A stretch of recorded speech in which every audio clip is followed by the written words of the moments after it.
पाठ का शीर्षक है साधारणीकरण। इस पाठ के अध्ययन के उपरांत आप रस प्रक्रिया में साधारणीकरण के स्वरूप से परिचित हो सकेंगे।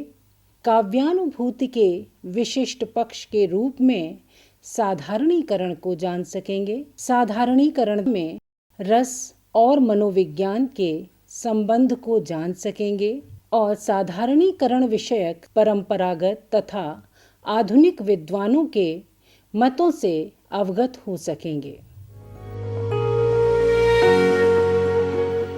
काव्य का निर्माता कवि है, जिसकी प्रतिभा, कौशल, शिल्प चातुर्य तथा वाग विदग्धता ही काव्य के महत्व तथा सौंदर्य के मूल कारण होते हैं। इसलिए इस दृष्टि से कवि अथवा काव्य केंद्र बिंदु होता है। इस उक्ति के बाद यह प्रश्न उठता है कि कवि का अपनी कृति से कैसा संबंध है। इस प्रश्न का उत्तर भारतीय काव्यशास्त्रियों ने यह दिया कि कवि को अपने भावों के साधारणीकरण द्वारा सहृदय पाठकों में रसास्वादन के लिए उपयुक्त मनः स्थिति उत्पन्न करने में योग देना चाहिए। भावयति इति भावः के अनुसार सहृदय का मनोरंजन करने वाला भाव ही मनोरंजन है। कवि का कर्तव्य है कि वह अपने उदात्त भावों के माध्यम से किसी भी रचना को देश काल आदि भेदों से मुक्त करके पाठकों के लिए आस्वाद्य बनाए। उसे अपनी अनुभूतियों को समष्टिगत चेतना में परिवसित करने का प्रयास करना चाहिए, जिससे सामान्य जन उसके साथ तादात्म्य स्थापित कर सकें। कवि की रचना केवल स्वांतः सुखाय नहीं होनी चाहिए, अपितु उसमें सहृदय सुखाय भाव का समावेश वांछित है। काव्य भाव साधारण तथा व्यक्ति देश काल निरपेक्ष होना चाहिए। कवि के भावों का आस्वादन करने के लिए पाठक में भी क्षमता एवं उपयुक्त मनोदशा का होना आवश्यक है। कवि जिन भावों की अभिव्यक्ति करता है, उनका संस्कार रूप में पाठक के हृदय में विद्यमान रहना आवश्यक है, जिससे भावास्वादन के लिए आवश्यक मनोदशा उत्पन्न हो सके। यदि भावों को मूर्तिमान करने का प्रयास नहीं करता, यह तो केवल विभावादि के माध्यम से उनकी व्यंजना मात्र करता है। रस निष्पत्ति के प्रसंग में आचार्य भट्टनायक द्वारा प्रवर्तित साधारणीकरण धीरे धीरे बड़ा दुर्बोध हो गया। भट्टनायक का मत आचार्य अभिनव गुप्त के शब्दों में इतना ही था कि अभिधा के बाद दूसरे स्वीकार करने योग्य काव्य व्यापार भावकत्व से निज मोह रूपी संकट विभावादि के साधारणीकरण हो जाने के कारण नष्ट हो जाता है और तब रज तथा तम पर अधिकार करके सत्वोद्रेक का प्रकाश फैलने और निज संवित विश्रांति के प्राप्त होने से भोजकत्व शक्ति के सहारे परम ब्रह्म स्वाद के समान अनुभव तथा स्मृति आदि से विलक्षण रूप का भोग किया जाता है। साधारणीकरण भावकत्व के द्वारा सिद्ध होता है। भट्टनायक के अनुसार काव्य में 3 व्यापार होते हैं: अभिधा, भावकत्व और भोजकत्व। अभिधा में विभावादि असाधारण होते हैं, पर भाषा के कलात्मक प्रयोग से वे साधारणीकृत हो जाते हैं। यही भावकत्व व्यापार है। यह वह शक्ति है जिसमें विभावादि व्यक्ति संसर्गों से मुक्त होकर उसी रूप में सहृदय द्वारा ग्रहित होते हैं। भोजकत्व द्वारा सहृदय रस की चर्वणा करता है। भोगीकरण व्यापार जितना सहृदय का है उतना ही कवि का भी है। इस तरह साधारणीकरण रसास्वाद से पूर्व की प्रक्रिया है। यह एक ऐसी प्रक्रिया है जो रस के विभिन्न अवयवों को अपने वैशिष्ट्य से मुक्त कर आस्वाद्य रूप में प्रस्तुत कर देती है। विभावादि के साधारणीकरण का सहृदय की चेतना पर अत्यधिक प्रभाव पड़ता है। इसे ही भट्टनायक निज मोह संकटता निवारण कहते हैं। आचार्य अभिनवगुप्त के मतानुसार वाक्यार्थ बोध के बाद मानसी साक्षात्कारात्मिका प्रतीति उत्पन्न होती है, जिसमें देश कालादि विभाग नहीं रहता। तब मृग आदि विशेष का अभाव हो जाता है और अपारमार्थिक भयकर्ता के कारण यह भयभीत है कि समान बोध नहीं होता, अपितु केवल भय रह जाता है। इस प्रकार मैं भयभीत हूँ, यह भयभीत है, अथवा शत्रु मित्र या मध्यस्थ भयभीत है के समान संबंध विशेष का बोध न होने के कारण सुख दुखादिहीन निर्विघ्न प्रतीति होती है, जिससे यह स्थायी भाव आंखों के सामने नाचता सा जान पड़ता है और उसी की रस के रूप में प्रतीति होती है। इस प्रकार अभिनवगुप्त ने स्थायी भाव को प्रमुखता दी है। उनका मानना है कि अपरिमितता या विततता में ही साधारणीकरण सिद्ध होता है। उदाहरण के लिए धूप तथा अग्नि को साथ साथ देखकर उसे केवल किसी देशकाल से संबंधित न मानकर उसे सार्वकालिक तथा सार्वदेशिक रूप में स्वीकार कर लेते हैं। इसी प्रकार भयादि स्थायी भाव तथा कंपादि स्थायी भाव को व्यक्ति संबंध से मुक्त करके सार्वकालिक तथा सार्वदेशिक रूप दे दिया जाता है। सभी में वासना अर्थात मूल प्रवृत्ति विद्यमान है।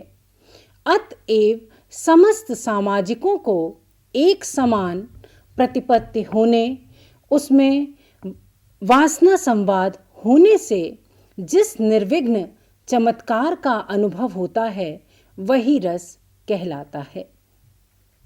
आचार्य मम्मट तथा वामन ने उनके अपरिमित प्रमातृत्व को तो स्वीकार कर लिया, साथ ही यह भी जोड़ा कि साधारणीकरण की अवस्था में न तो किसी विशेष संबंध को ही स्वीकार किया जाता है और न उसका परिहार ही किया जाता है।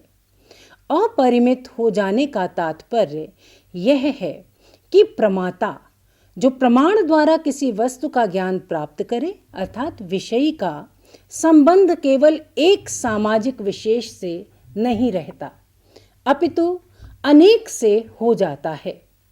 इस प्रकार भट्टनायक द्वारा कथित विभावादि का साधारणीकरण उन्हीं तक सीमित न रहकर प्रमाता के साधारणीकरण तक पहुंच गया। कालांतर में आचार्य विश्वनाथ तथा पंडित राज ने इस सिद्धांत पर नए ढंग से विचार किया। विश्वनाथ ने कहा कि विभावादि के साधारणीकरण व्यापार के प्रभाव से प्रमाता भी समुद्र लांघते हुए हनुमान के साथ अभेद संबंध स्थापित करके वैसा ही अनुभव प्राप्त करता है। इस प्रकार आश्रय तथा प्रमाता में परस्पर तादात्म्य हो जाता है। काव्यशास्त्र के अध्ययन से यह स्पष्ट होता है कि आचार्यों ने पक्ष विपक्ष दोनों की उक्तियों में रस स्वीकार किया है।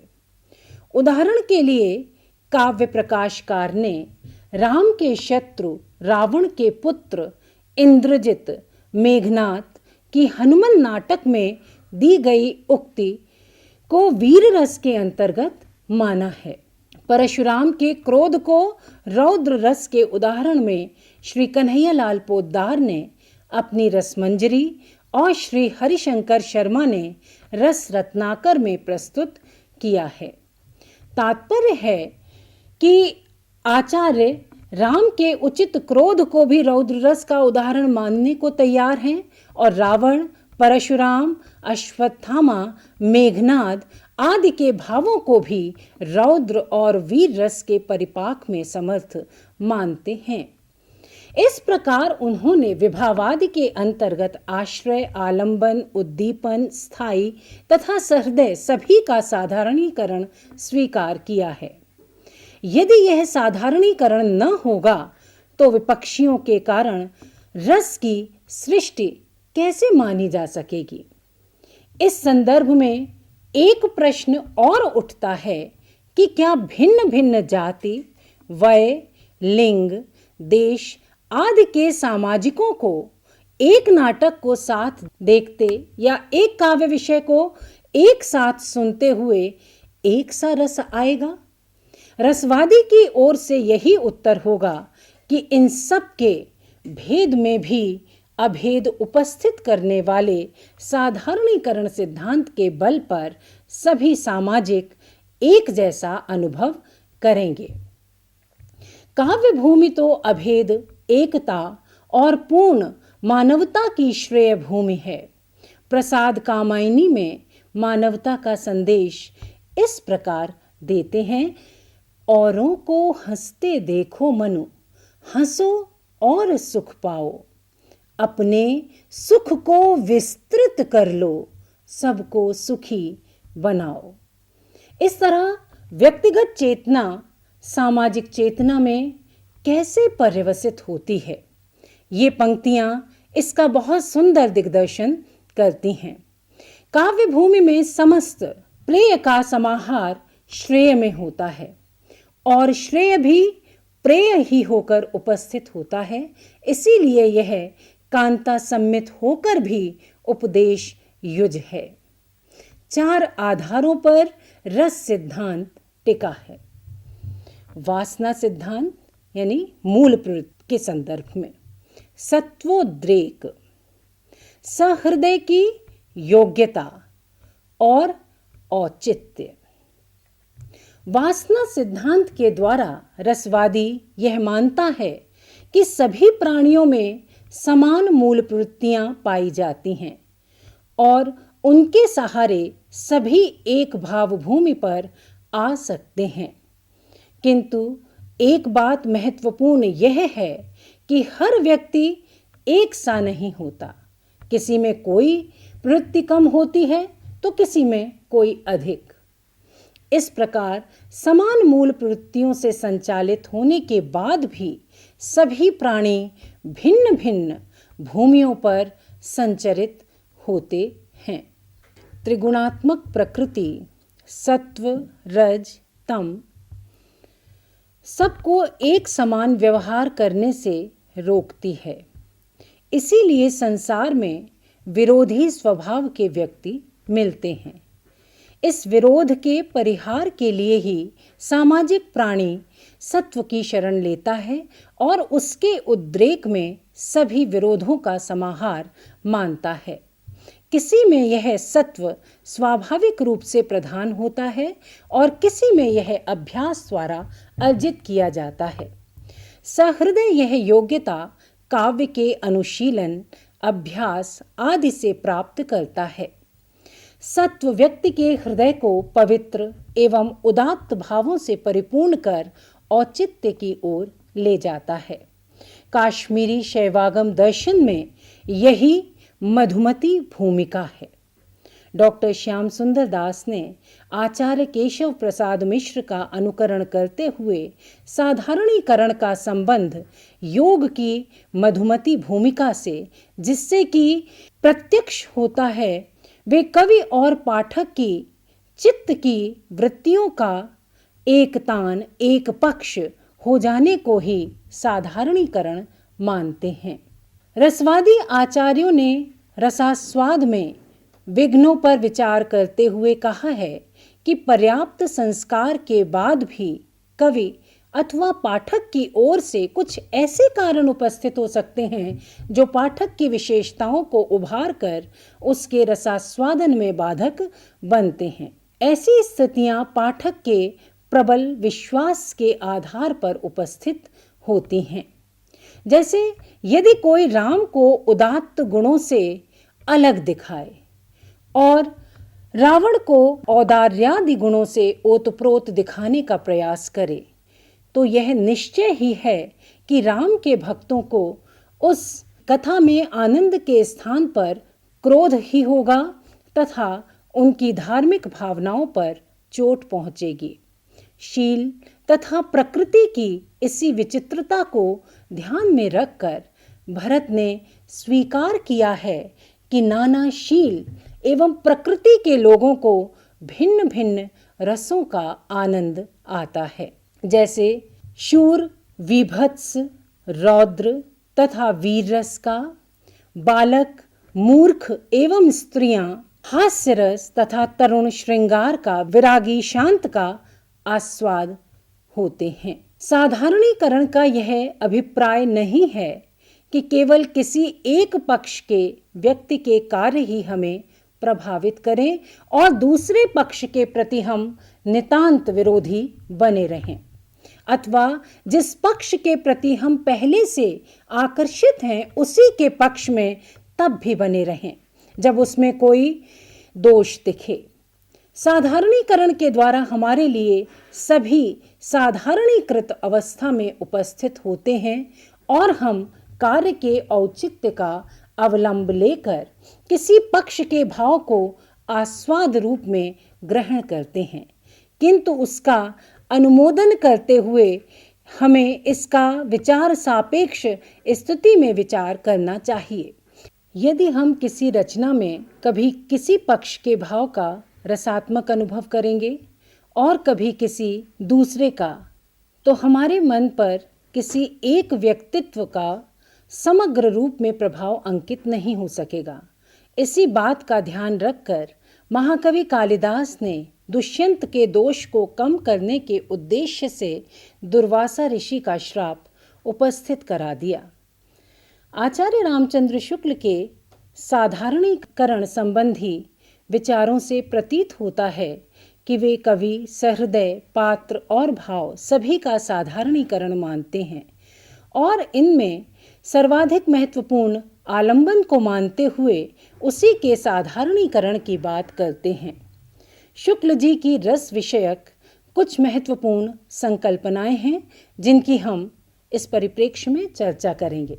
रसानुभूति की पहली आवश्यकता है हृदय को स्पर्श करने की शक्ति, जो काव्य हृदय के भावों को जागृत करने की शक्ति से युक्त है, वही रसपूर्ण है। काव्य शेष प्रकृति के साथ हमारे संबंधों को जोड़ता है। अपने रागात्मक संबंधों का शेष प्रकृति के साथ संबंध विच्छेद करने से मनुष्य के आनंद की व्यापकता कम होती है। रसानुभूति के स्वरूप के अंतर्गत शुक्ल जी ने 3 तथ्यों का विवेचन किया है जो समानार्थी हैं।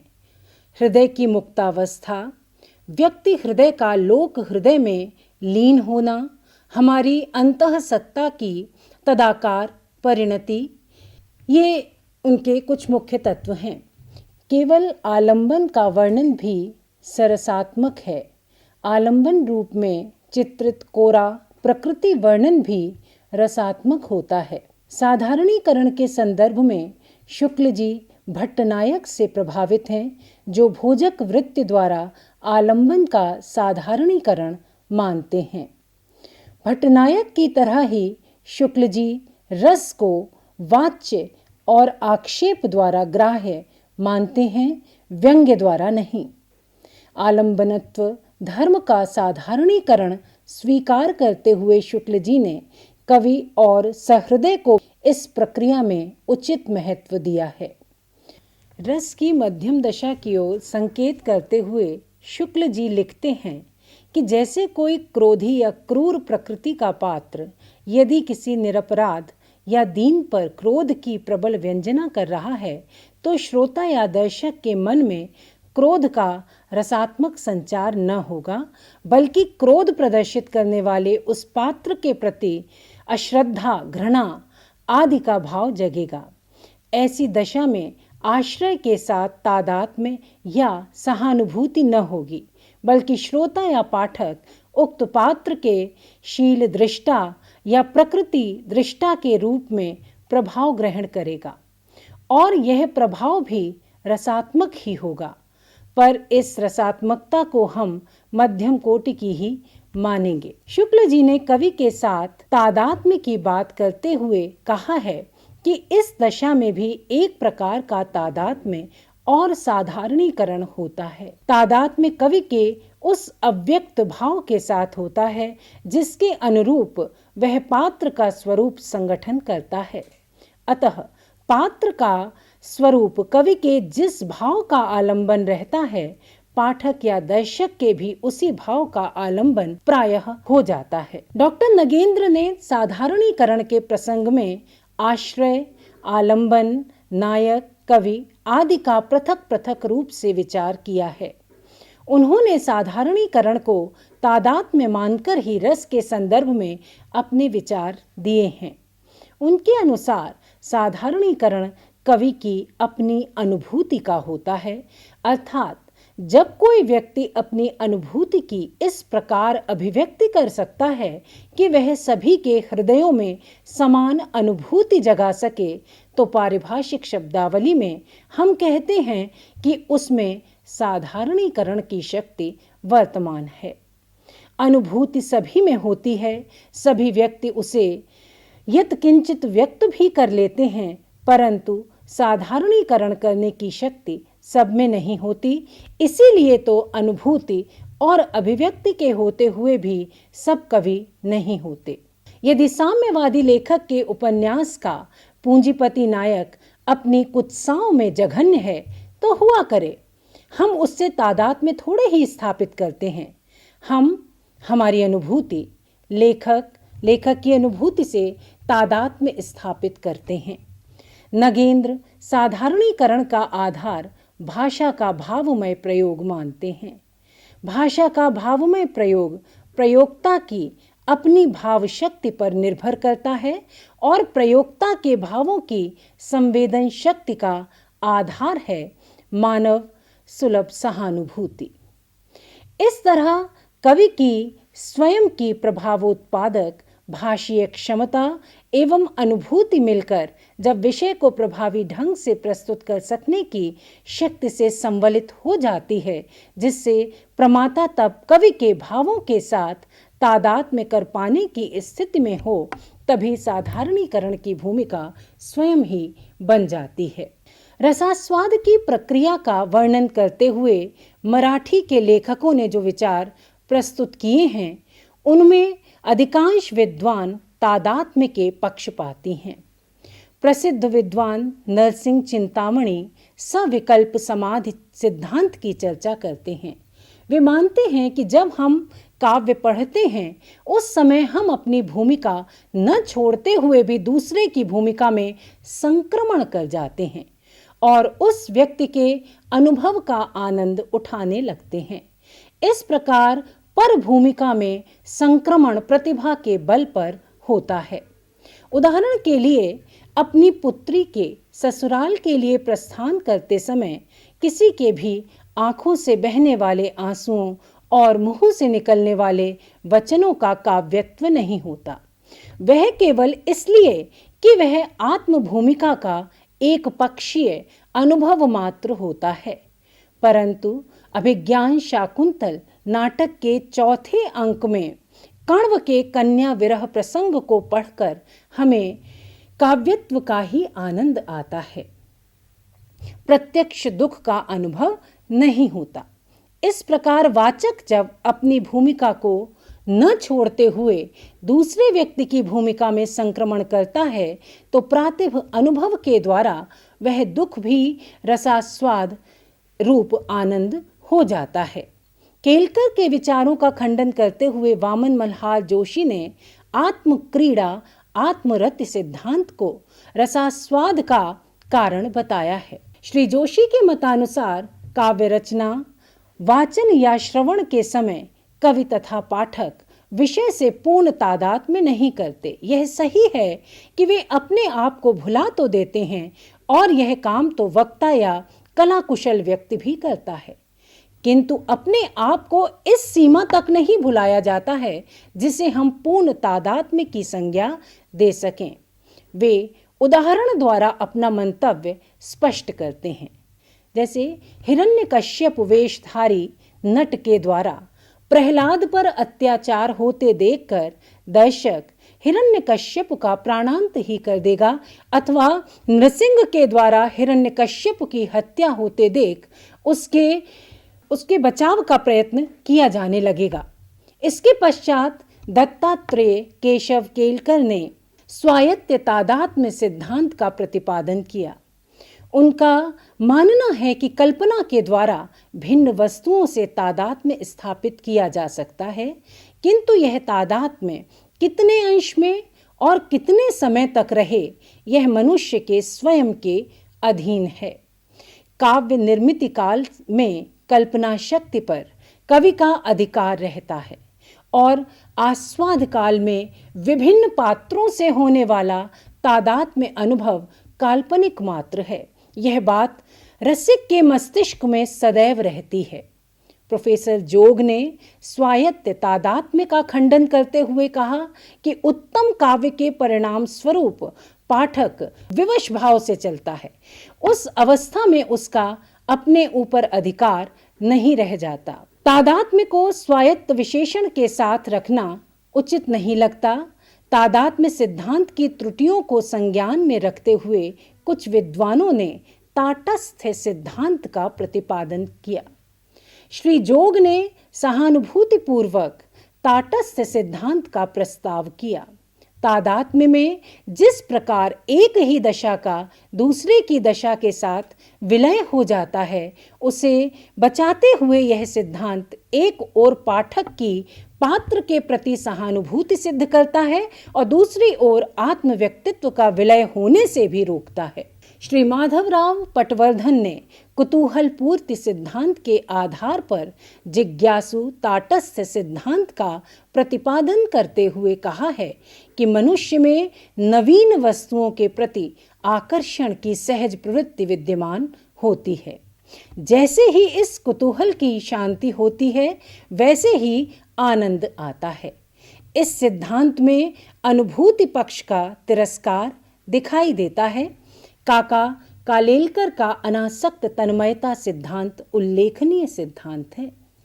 उनके अनुसार बहुत से विनोद प्रिय लोग फजीहत का तटस्थ भाव से आनंद ले लेकर वर्णन करते हैं और बिना किसी पक्षपात के अपने संस्मरण लिखते हैं। जहां इंद्रियासक्ति, विलास लोलुपता और अहंकार है, वहां हमें यह समझना चाहिए कि न तटस्थता होती है न तन्मयता। सुख तन्मयता में नहीं है। आनंद का अनुभव तो अनासक्त तन्मयता से लिया जा सकता है।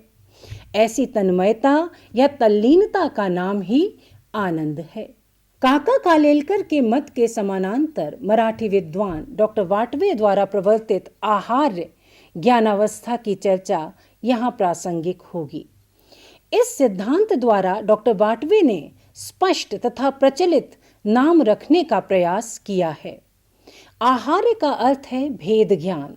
डॉक्टर वाटले का कथन है कि अभेद हो जाने पर तो दुख दुख ही रह जाएगा, अतः आहार्य सिद्धांत स्वीकार्य है। प्रोफेसर फड़के तथा प्रोफेसर कुलकर्णी द्वारा प्रतिपादित क्रमशः पुनः प्रत्यय तथा प्रत्यभिज्ञा सिद्धांत भी काव्यास्वाद प्रक्रिया पर आधारित है। अतः निष्कर्ष रूप में हम कह सकते हैं कि रस निष्पत्ति के संदर्भ में साधारणीकरण शब्द का विशेष महत्व है। भारतीय चिंतन के अंतर्गत इस विषय पर विचार करने की लंबी परंपरा रही है। साधारणीकरण शब्द का सर्वप्रथम प्रयोग भट्टनायक ने रस निष्पत्ति संबंधी भरत के प्रख्यात सूत्र विभावानुभाव व्यभिचारी संयोगाद्रस निष्पत्ति की व्याख्या करते हुए किया है। काव्य में वर्णित विशिष्ट पात्रों के भाव सहृदय, साधारण या सर्वसाधारण के आस्वाद के विषय किस प्रकार हो जाते हैं, इसी प्रश्न का समाधान करता है साधारणीकरण सिद्धांत। व्यापक अर्थ में साधारणीकरण को काव्यानुभूति की प्रक्रिया कहा जा सकता है। साधारणीकरण के संदर्भ में आचार्यों ने थोड़े बहुत अंतर के साथ 3 बातों पर बल दिया है। विभावादिकों का साधारणीकरण, पाठक का आश्रय व कवि के साथ तादात्म्य तथा पाठकों का समान रूप से प्रभावित होना, इन तीनों ही बातों का पारस्परिक संबंध है। और आचार्य शुक्ल द्वारा कथित तादात्म्य सिद्धांत न केवल भारतीय विद्वानों द्वारा समर्थित है, अपितु पाश्चात्य लेखक भी अंग्रेजी में सिंपैथी सहानुभूति तथा एपैथी समानुभूति द्वारा भाव तादात्म्य की अवस्था की चर्चा करते हैं। दोनों में मात्रा का अंतर है। समानुभूति में प्रायः ज्ञात और ज्ञेय का भाव नष्ट हो जाता है और सहानुभूति में बना रहता है।